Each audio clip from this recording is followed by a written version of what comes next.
guys, welcome back to my channel. In today's video, I'm just going to answer a couple questions that I had gotten, and I'm just going to get started. So the first question I got was, how did I come to the point where I finally reached out for help, and is there any way I could have seen myself getting help sooner? So, how did I come to the point where I finally reached out for help? So I had reached out for help a ton of times.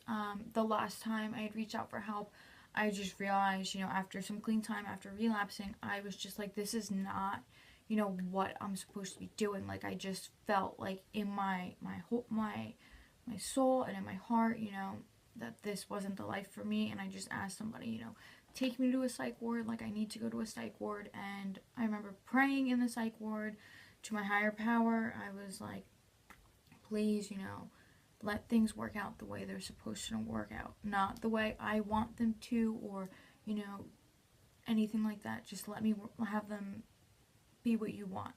And my sponsor says today that was like the first time I actually really surrendered, because before that I was praying like, oh, please let me get this job I want, let me get this and get that. And that time, and to this day still, I ask for things to work out the way they're supposed to, not the way I want to, because the way I want to isn't usually the best way. My second question is, when did I realize I needed help?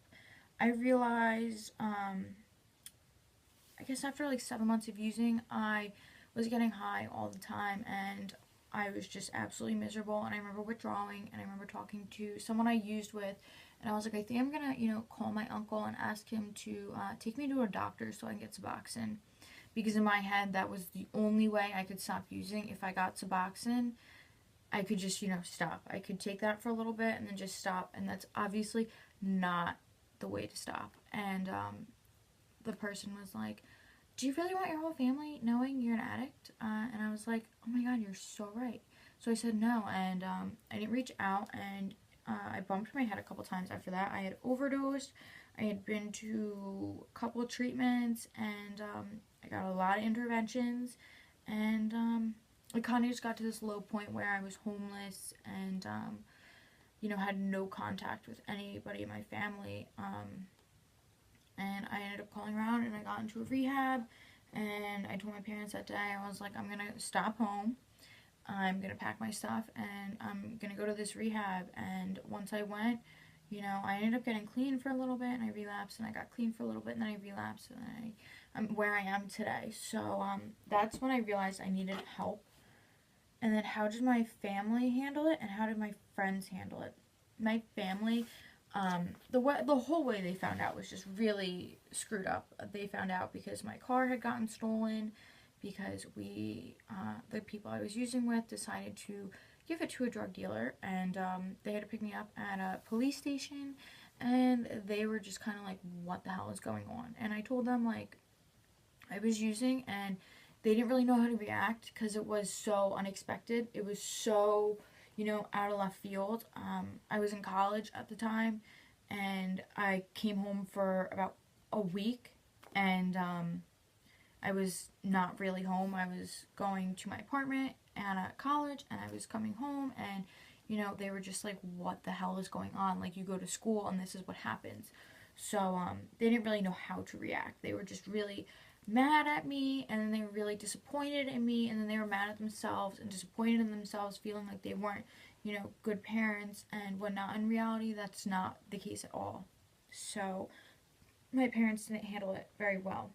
How did my friends handle it? So a lot of the people I talked to when I was in active addiction, I was using with, so they didn't care. They knew, they didn't care. They wanted me to keep using. They wanted me, to continue doing everything I was doing, because they wanted me to buy drugs or use drugs with them and drive them everywhere. Like, they didn't care. But the people who I didn't use with, they, they would reach out to me and just talk to me and, be there for me and support me. But at the same time, everyone was really sick of just seeing me, commit suicide slowly every single day when I was using. So, they were upset, and they would try and talk to me and try and, get inside my head, and I kind of would just push them away to the side. But now that I'm clean, I have the support of my family and of my friends who I never used with. I don't talk to anybody I used with because people, places, and things, but I talked to all of my friends who were there, who supported me, talked to my family, and I'm so grateful to have all of them in my life still, and so grateful for all the love and support I get from them. How has this changed my views on life? So, when I was using, I had been a really negative person. You know, I would wake up in the morning and I would be miserable. I would find, you know, little reasons to go and use every single day. If it would be so stupid, like, oh, I lost a lighter, I need to go use. And I was just really negative. I wasn't grateful for anything. You know, someone could have handed me, you know, $100, and I'd be like, why didn't you give me $200? Like, I was really negative. And now that I'm clean, I make a little grateful list, which I like have right here, every single day, and I just kind of, you know, write little things I'm grateful for, like meetings, clothes, my sponsor, I actually spelled sponsor wrong, being alive, you know, family, friends, my fake lashes, even if it's stupid, I write it, just because it's something I am grateful for, and, just to, like, remind myself every single day, you know, what great things I have in my life, and, you know, just being clean is, like, the one thing I'm so grateful for. Grateful Addict will never pick up, and, that's really, you know, how my life has changed. Just my whole attitude, my whole perspective on life is just way more positive. I like to reach out to people and share, you know, how I'm feeling and where I'm at. I think that's so important, you know, just being open and honest with people and not, like, lying and, like, trying to hide things, because it's all things we do in active addiction. So, you know, if I'm having a really crappy day, instead of being like, oh, I'm fine, everything's great, you know, I'll just be like, no, like, I feel like crap. Like, this is what happened. This is why I feel this way. And I'll try and process my feelings with, you know, someone else who's in recovery, or even someone who's not in recovery, just to see, you know, what their perspective is and, like, what they think I should do. Because sometimes my first thought is not the best thought. So, you know, by being open and honest with people, I, you know, have an easier time dealing with things that normally I wouldn't be able to deal with if I didn't have, you know, some people, things that I used to use over, I don't use over today, because I am able to be open and honest with people, and that's such a blessing in my life. But that's all for today's video, so you can like and comment down below, and don't forget to subscribe. So thanks for watching, and I'll see you tomorrow.